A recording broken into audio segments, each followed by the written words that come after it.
تو کہنے لگا کہ غلط کام کے لیے، جرم کے لیے تو نہیں دیے، ظلم کے لیے تو نہیں دیے، عبادت کے لیے دیے ہیں. حج پہ جا رہا ہے، اونٹ بھی متبرک ہوں گے اور مجھے کرایہ بھی ملے گا، اور میں خود نہیں گیا ساتھ، میں خود اس کی خدمت کے لیے نہیں گیا، میں نے نوکر اپنے بھیج دیے.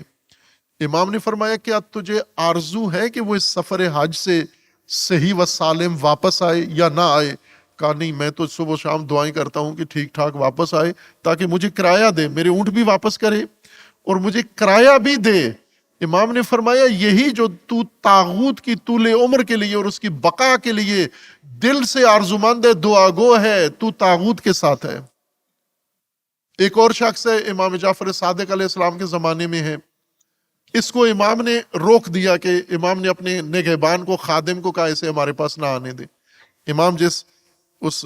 گھر کے جس حصے میں ملاقاتیں کرتے تھے، درس دیتے تھے، ملاقات لوگوں کرتے تھے، اس جگہ آنے سے منع کر دیا. یہ آیا باہر آ کے کھڑا ہو گیا. یہ بڑا قریبی تھا امام کا، بحر الانوار میں روایت موجود ہے، میں پہلے کئی دفعہ پڑھی ہے یہ. جب یہ وہاں پر پہنچا تو امام نے روک دیا، نگہبان نے روک دیا کہ امام نے منع کیا ہے، تو نہیں آ سکتا، امام سے نہیں مل سکتا. کہنے لگا کیوں؟ کہا معلوم نہیں، ہمیں نہیں بتایا کہ کیوں نہیں مل سکتا. بہرکیف چلا گیا واپس، سارا دن بیٹھا رہا کہ پوچھ کے، پھر وہ پوچھنے گیا، امام نے منع کر دیا، اسے اندر نہیں آنے دینا. سارا دن بیٹھا رہا، پھر چلا گیا گھر میں جا کے روتا رہا، پریشان تھا. دوسرے دن پھر آ کے بیٹھ گیا باہر گلی میں کہ مجھے اجازت لے دو. وہ خادم اندر جاتا، امام سے اجازت مانگتا، امام منع کر دیتے. یہ سارا دن 3-4 دن اسی طرح لگاتار امام سے ملنے آتا تھا، امام اندر نہیں آنے دیتے تھے، رو کے چلا جاتا تھا. آخر ایک دن آ کے اس نے خادم سے کہا کہ آج ہر صورت میں مجھے امام کے پاس جانے دو، میں وجہ تو پوچھوں کہ اس ناراضگی کی وجہ کیا ہے، پھر میں نہیں آؤں گا، اگر امام نے روک دیا تو میں نہیں آؤں گا. اور اس نے، خادم نے امام سے کہا کہ آخری دفعہ آنا چاہتا ہے، وجہ پوچھنے آنا چاہتا ہے. تو امام نے کہا آنے دو. آ گیا، آ کر بیٹھنے نہیں دیا، کھڑے کھڑے. امام نے پوچھا کیا مسئلہ ہے؟ تو کہنے لگا کہ آپ ناراض کیوں ہیں مجھ سے؟ تو امام نے فرمایا کہ اس لیے کہ تو ہمارا نہیں ہے، تو ہرجائی ہے، تو ویسے ہمارے ساتھ بھی آتا ہے، ہمارے دشمنوں کے ساتھ بھی جاتا ہے، ملتا ہے. تو کہنے لگا کہ نہ ایسے نہیں ہے، میں ہرگز آپ کے دشمنوں سے میرا کوئی تعلق نہیں ہے. تو امام نے فرمایا کہ یہ عبد الرحمن ابن یعقوب جعفری، یہ کون ہے؟ اس کے پاس تو نہیں جاتا؟ کہتے جاتا ہوں. تو امام نے فرمایا تو کہہ رہا تھا، اور امام نے فرمایا وہ ہمارا دشمن ہے. وہ کہنے لگا وہ میرا سگا ماموں ہے، وہ میری ماں کا بھائی ہے، ماموں ہے، رشتہ دار ہے، یہ تو آپ جانتے ہیں کہ وہ میرا ماموں ہے. امام نے فرمایا مجھے پتا ہے تیرا ماموں ہے، لیکن ہمارا دشمن ہے. تو ادھر بھی جاتا ہے، تو ادھر بھی آتا ہے. ایک طرف سے ائمہ اطہار علیہ السلام نے ظالمین کے لیے، طاغوتوں کے لیے ایک لائن، لکیر کھینچ دی ہے مومنین کے لیے کہ خبردار، کسی ظالم، کسی طاغوت، کسی دشمن خدا اور دشمن اہل البیت و دشمن دین کے ساتھ اگر وہ اقتدار میں ہو یا نہ ہو، اس کے ساتھ تو نے کوئی تعلق، دوستی اور رشتہ نہیں رکھنا. دشمنوں کے لیے لائن کھینچ دی. لیکن جس ملک میں رہتے ہو اس پر طاغوتوں کا غلبہ ہے، تو اس ملک کے ساتھ تمہارا کیسا رشتہ ہونا چاہیے؟ ملک اہل البیت کے دشمنوں کے ہاتھ میں ہے، زمامدار وہ ہیں، تو آپ کا ملک کے بارے میں کیا پالیسی ہو؟ تو ملک کے بارے میں وہ پالیسی نہیں رکھ سکتے جو طاغوتوں اور ظالمین کے بارے میں ہے. اہل البیت کا فرمانا ہے نا، ملک تیرا ملک ہے، یہ مملکت تیری مملکت ہے. تو نے اگر اس پر ظالم مسلط ہو گئے، تو نے اپنے ملک اور اپنی مملکت سے اپنا رشتہ کاٹنا نہیں ہے. اس کی حفاظت تیری ذمہ داری ہے. اس کی حفاظت کرنے والوں کی دعا، ان کے لیے آرزو، ان کے لیے خیر کی تمنا، یہ تمہارا وظیفہ ہے، جیسا کہ امام خود کر رہے ہیں، فرما رہے ہیں. ملک و مملکت کے ساتھ تمہارا تعلق کیسا ہونا چاہیے؟ یوں تو نہیں ہے کہ ملک پر بنو امیہ مسلط ہو گئے ہیں تو تم بھی ملک ان کے حوالے کر دو. سرزمین اگر ظالموں نے ہتھیا لی ہے تو آپ بھی دستبردار ہو جاؤ، آپ کسی اور ملک میں چلے جاؤ، یا دشمنوں کے ساتھ ساز باز کر لو، یا دشمنان مملکت کے ساتھ. یا دین کی بات نہیں ہو رہی، چونکہ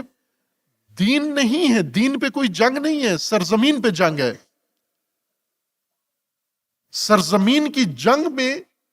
تمہیں کس کا ساتھ دینا ہے؟ سرزمین کے دشمن یا سرزمین کے محافظ کا؟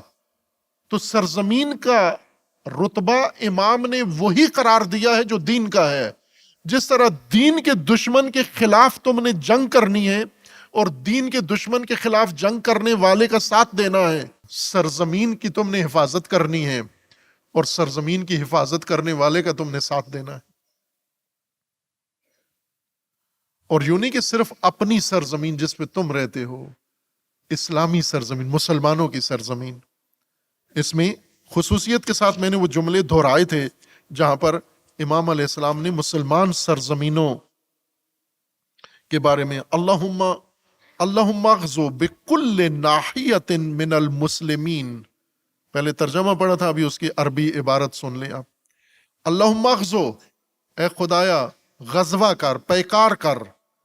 جنگ کر، بکل ناحیت من المسلمین، مسلمانوں کی ہر سرزمین، ہر ناحیہ، ہر کونا، ہر خطہ جو مسلمان جہاں پر آباد ہیں، علی من بعزائہم من المشرکین، جس دنیا میں خطے میں مسلمان آباد ہیں ان کی سرزمین پر حملہ کرنے والے ہر مشرک کے مقابلے میں اے پروردگار اغزو، تو پیکار کر، تو غزوہ کر، تو جنگ کر، تو نبرد کر. وَأَمْدِدْهُمْ بِمَلَائِكَةٍ مِّنْ عِنْدِكَ مُرْدِفِينَ، اے خدایا مسلمانوں کی سرزمین میں جہاں بھی کسی مشرک نے، کسی دشمن نے حملہ کر دیا ہے، تو ملائکہ مردفین کے ذریعے، صف باندھے ہوئے ملائکہ کے ذریعے ان کی مدد کر، حتی یکشفوہم الی منقطع التراب قتلا فی ارضک واسرا، اس حد تک تو کر کہ اس سرزمین، اس خطے پر قابض یا ان ملائکہ کے ہاتھوں مر جائیں یا اسیر ہو جائیں، اور تیری سرزمین اور مسلمانوں کی سرزمین آزاد ہو جائے. او یقروا بانک انت اللہ الذی لا الہ الا انت وحدہ لا شریک لہ، یا وہ سرزمین آزاد ہو جائے اور اس پر تیری وحدانیت کا پرچم لہرا جائے، اور وہاں پر وہ زمین پر تیری عبادت اور تیری معبودیت کا چرچا ہو جائے. اس وقت تک تو اس سرزمین پر ملائکہ کے ذریعے سے نبرد کر. خوب یہاں سے ہمارے جو مرحوم عزیز عابدی صاحب، اللہ تبارک و تعالیٰ انہیں ائمہ اطہار کے ساتھ معشور فرمائے،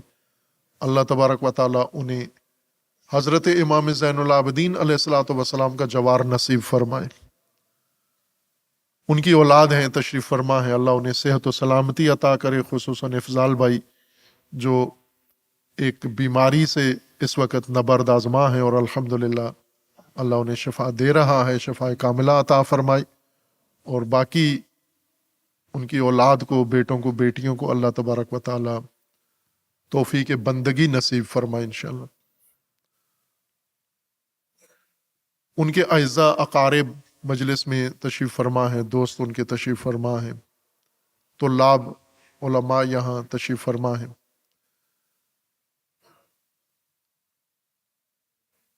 زندگی گزار کے جب انسان جاتا ہے، اللہ کی بارگاہ میں پہنچ جاتا ہے، ہم عموماً اس وقت مغفرت کی فکر میں ہوتے ہیں کہ اب اس کی مغفرت کے لیے کوئی چارہ جوئی کی جائے، کوئی قدم اٹھایا جائے. اور مثلا جب تک زندہ ہیں پرواہ نہیں ہوتی کہ ٹھیک ہے جیسے تیسے مریض ہیں، غریب ہیں، فقیر ہیں، مشکل میں ہیں. جب فوت ہو جاتے ہیں پھر کہتے ہیں جنازہ روک لینا میرے آنے تک، مجھے آنے دیں، اور روک لیا جاتا ہے عموماً، جو درست نہیں ہے. فوراً میت کو دفن کرنا چاہیے. جتنی مدد ہو سکتی ہے زندگی میں انسان کی کریں، موت کے بعد آپ اس کی کوئی مدد نہیں کر سکتے، دعا کر سکتے ہیں، دعا۔ میت کا حق تمام مومنین پر ہے کہ ان کے لیے دعا کریں، اولاد بھی دعا کرے، اور ان کے واجبات جو ترک ہو گئے ہیں وہ بجا لائیں۔ لیکن مومن کو مرنے سے پہلے یہ حکم ہے کہ تیاری کے ساتھ مرو، دنیا کا کام مکمل کر کے مرو، ادھورا کوئی چھوڑ کے نہ جاؤ، پچھلوں کے لیے نہ چھوڑ کے جاؤ کچھ بھی، کیونکہ لا تازر وازرۃ وزر اخرى، کسی کا بوجھ کوئی اور نہیں اٹھائے گا، کسی کا بوجھ کسی نے نہیں اٹھانا، نہ بچے کا بوجھ والد نے اٹھانا ہے، نہ والد کا بوجھ بچے نے اٹھانا ہے۔ دنیا میں کرتے ہیں ہم، بوجھ اٹھاتے ہیں، خرچہ والد دے رہا ہوتا ہے، خرچہ بچے دے رہے ہوتے ہیں، لیکن عاقبت میں ہر ایک کی اپنی کارکردگی ہونی چاہیے۔ اپنی کارکردگی ہماری صرف یوں نہیں ہے کہ ہم مسجد سے گھر اور گھر سے مسجد میں اپنا دین، ادھر گھر سے مسجد اور مسجد سے گھر تک۔ اہل البیت نے جو دین کا میدان بیان کیا ہے وہ بہت وسیع ہے۔ اس میدان میں آپ کے اوپر ذمہ داریاں ہیں، اپنی ذمہ داری ہے، اپنے خاندان کی ذمہ داری ہے، اپنی قوم کی ذمہ داری ہے، اپنی مملکت کی ذمہ داری، اپنی سرزمین کی ذمہ داری ہے۔ یہ اہل البیت کے تعلیمات ہیں۔ یہ انشاءاللہ اللہ توفیق دے، صحیفہ مکمل جن کاموں کا ارادہ تھا، میں قم سے جب آیا تھا تو نوٹ کر کے، نوٹ بک میں کرنے والے کام نوٹ کر کے لایا تھا، ان میں سے ایک صحیفہ مبارکہ سجادیہ کی تفسیر تھی کہ انشاءاللہ اللہ نے توفیق دی تو اس کی تفسیر کرنی ہے، نہج و بلاغہ کی تفسیر کرنی ہے۔ یہ وہ کام تھے جو یہاں آ کر تعمیرات کی نظر ہو گئے اور سارے منصوبے رہ گئے۔ معلوم نہیں آگے کتنی توفیق ہے، کتنی عمر ہے، ہو پائے گا یا نہیں،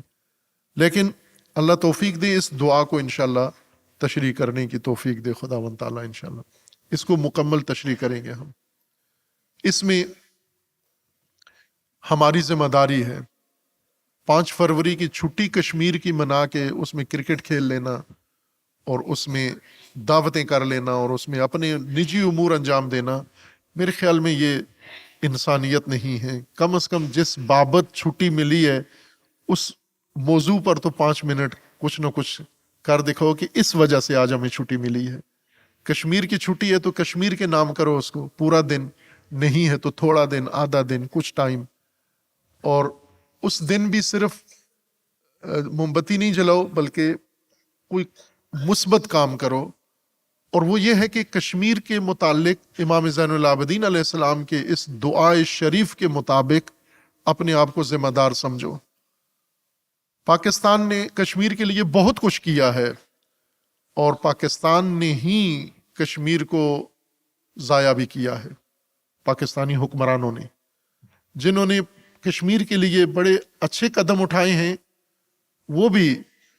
پاکستانی حکمران رہے ہیں اور پاکستانی مختلف طبقات، اور جنہوں نے کشمیر پہ سودا کیا ہے اور اپنا اقتدار مضبوط کیا ہے وہ بھی پاکستانی ہی ہیں۔ صرف کشمیر نہیں، کشمیر تو ہمارے جوار میں ہے، اور کشمیر کا نہ رہا پاکستان نے، جس وجہ سے کشمیر کا موقف کمزور ہے۔ یہ جو ہم کہتے ہیں کشمیر بنے گا پاکستان، یہ دنیا نہیں مانتی، اور یہ ہدف پاکستانیوں کے بس میں بھی نہیں ہے پورا کرنا، بلکہ اب لینے کے دینے پڑے ہوئے ہیں ان کو، وہ مدعی ہو گئے ہیں اس حصے کے جو پاکستان کے پاس ہے۔ درست کام یہ ہے کہ کشمیریوں کو، ملت کشمیر کو اپنی خود ارادیت کے تحت اپنا فیصلہ خود کرنے دیں۔ ہم قطعاً یہ مشورہ تو نہیں دیں گے کہ ہندوستان کے ساتھ الحاق کرے، اور نہ کوئی کشمیری کرنا چاہتا ہے اور نہ انہیں کرنا چاہیے۔ تاریخی طور پر، اخلاقی طور پر کشمیر کے ہندوستان کے ساتھ، بھارت کے ساتھ دیکھ لیا آپ نے رویہ مسلمانوں کے بارے میں، موجودہ حکومت کا وہاں کا۔ پاکستان کے ساتھ الحاق اگر کشمیری خود چاہتے ہیں تو بہترین فیصلہ ہے، لیکن وہ پاکستان کے جو سابق کرکٹر ہیں شاہد افریدی، انہیں چونکہ وہ سیاستدان نہیں ہیں، سیاست میں آنے کی تیاریاں کر رہے ہیں بغیر، پہلے ایک کرکٹر آئے انہوں نے جو حال کیا ہے، دوسرا پتہ نہیں کیا کرے گا آ کر، ان کو نون لیگ والے لا رہے ہیں. پہلے اسٹیبلشمنٹ لائی تھی پہلے کرکٹر کو، دوسرے کو نون لیگ لانا چاہتی ہے، اپنا عضو بنا کے سینیٹر بنانا چاہتی. انہوں نے ایک تبصرہ کیا تھا، تو جب انہیں کہا کہ کشمیر پاکستان کا حصہ ہے اور پاکستان کا الحاق ہونا چاہیے، کسی کشمیر ڈے پر ہی ان کا بیان تھا، اخباروں میں آیا تھا، تو انہوں نے ایک بے ساختہ تبصرہ کیا، اور وہ یہ تھا کہ پاکستانیوں سے یہ پاکستان نہیں سنبھالا جا رہا، جو شہر ابھی ہیں پاکستان یہ نہیں سنبھالے جا رہے، اور بھی ساتھ ملحق کریں گے تو پھر اس کو کون سنبھالے گا. دوسرے دن پھر ان کو تکار ہوئی تو انہوں نے واپس لے لیا کہ وہ توڑ مروڑ کے میرا بیان سیاق و سباق سے ہٹا کے پیش کیا گیا ہے. لیکن انہوں نے کہہ دیا تھا کہ ان سے اپنا ملک نہیں سنبھل رہا تو کشمیر کیسے سنبھالیں گے. اور کشمیریوں کو اس طرف توجہ رہنی چاہیے کہ آپ بہترین راستہ آزادی ہے اور بہترین راستہ استقلال ہے. کسی کے مرہون منت نہ ہو، اس سرزمین کو آزاد کرائیں. یہ تاریخی سرزمین ہے، مسلمان سرزمین ہے، اور تمام دنیا کے مسلمانوں پر کشمیر کے لیے آواز اٹھانا واجب ہے. کشمیر کی آزادی کا ساتھ دینا واجب ہے، ملت کشمیر کا ساتھ دینا واجب ہے. امام زین العابدین علیہ الصلوۃ والسلام کی منطق کے مطابق، امام زین العابدین علیہ السلام کے فرمان کے مطابق کہ جو سرزمین اسلام کے نام پر ہے وہ مشرکین اور کفار کے ہاتھ میں نہیں جانی چاہیے. اور فلسطین بھی امام زین العابدین علیہ السلام نے فرما دیا کہ فلسطین اسلامی سرزمین تھی جو کفار نے لے لی، شیاطین نے لے لی، قبضہ کر لیا، باقی ماندہ کو بھی نکال رہے ہیں. اور امام زین العابدین علیہ السلام کا حکم ہے کہ اسلامی ناحیہ، اسلامی سرزمین کسی جگہ بھی دشمن کا منحوس سایہ مشرک کا اس پہ پڑھے، تمام عالم اسلام کو اس کے لیے اٹھ کے کھڑا ہونا چاہیے. اور اگر کچھ بھی نہیں کر سکتا تو تیاری کرے ذہنی طور پر اور دعا کرے، اور اللہ تعالیٰ مجاہدین کا ثواب اس کو عطا کرے گا. اگر یہ فرائض ہم انجام دے کے مریں، دنیا سے جائیں،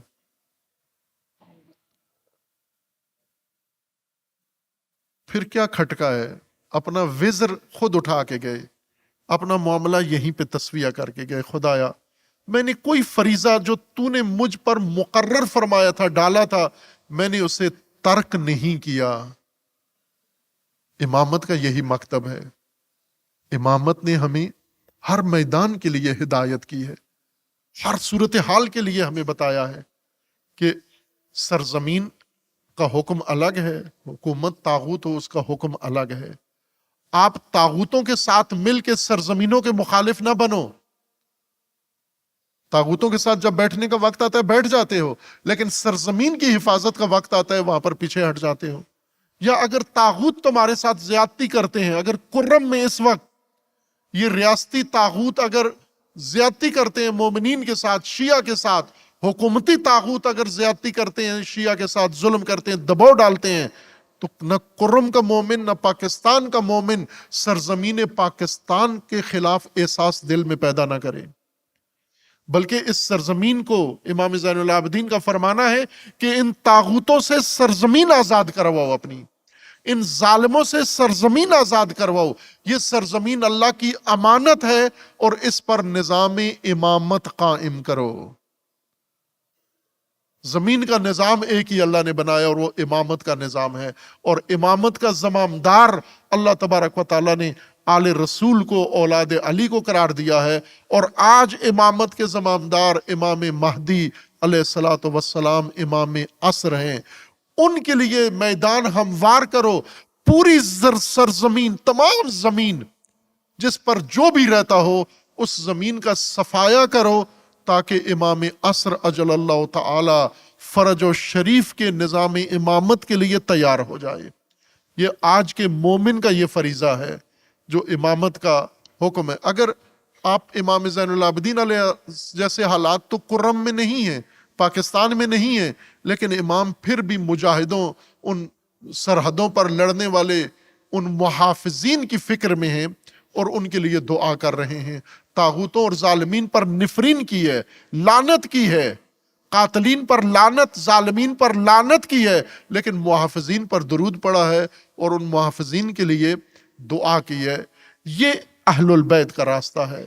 شعبان رجب ہمیں یہ تعلیم دیتے ہیں، رمضان ہمیں یہ تعلیم دیتا ہے، قرآن ہمیں یہ تعلیم دیتا ہے۔ اللہ تبارک و تعالی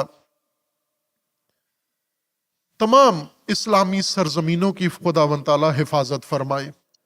دعا ہے پروردگار کی بارگاہ میں، پروردگارہ سرزمین کشمیر کو آزادی عطا فرما، ملت کشمیر کو آزادی عطا فرما، ان ظالمین کو پروردگارہ ظلم سمیت نیست و نابود فرما، مجاہدین کشمیر کو کامیابی عطا فرما، ملت کشمیر کو سرفرازی و سربلندی عطا فرما، ملت مظلوم فلسطین کو نجات عطا فرما، ان ظالمین کو ظلم سمیت نیست و نابود فرما، مملکت پاکستان کی حفاظت فرما، اس ملک کو دشمنوں کے شر سے محفوظ فرما، ملک کے ساتھ خیانت کرنے والوں کو رسوا فرما، اہلیان کرم کو پروردگارہ ظلم سے نجات عطا فرما، یہ ظلم انجام دینے والوں کو رسوا فرما، پروردگارہ ان ظالم حکمرانوں سے پاکستانی ملت کو نجات عطا فرما، پروردگارہ اپنے ولی عصر حجت عصر اجل اللہ تعالی فرج و شریف کا جلد از جلد ظہور فرما، ہمیں حضرت کے اعوان و انصار میں سے ہونے کی توفیق عنایت فرما۔ آپ تمام مرحومین کے لیے، بالخصوص مرحوم اقبال حیدر عابدی اور ان کے خاندان کے لیے، اور عابدی برادران ان کے والدین کے لیے، اس خاندان کے دیگر راحلین اور مجلس میں حاضر تمام مومنین کے خاندانوں سے، مومنین و مومنات جو دنیا سے گزر گئے ہیں، اسی طرح انتظامیہ ان کے مومنین کے لیے سورہ فاتحہ۔ بسم اللہ الرحمن الرحیم، الحمدللہ رب العالمین، الرحمن الرحیم، مالک یوم الدین، ایاک نعبد و ایاک نستعین، اہدنا الصراط المستقیم، صراط الذین انعمت علیہم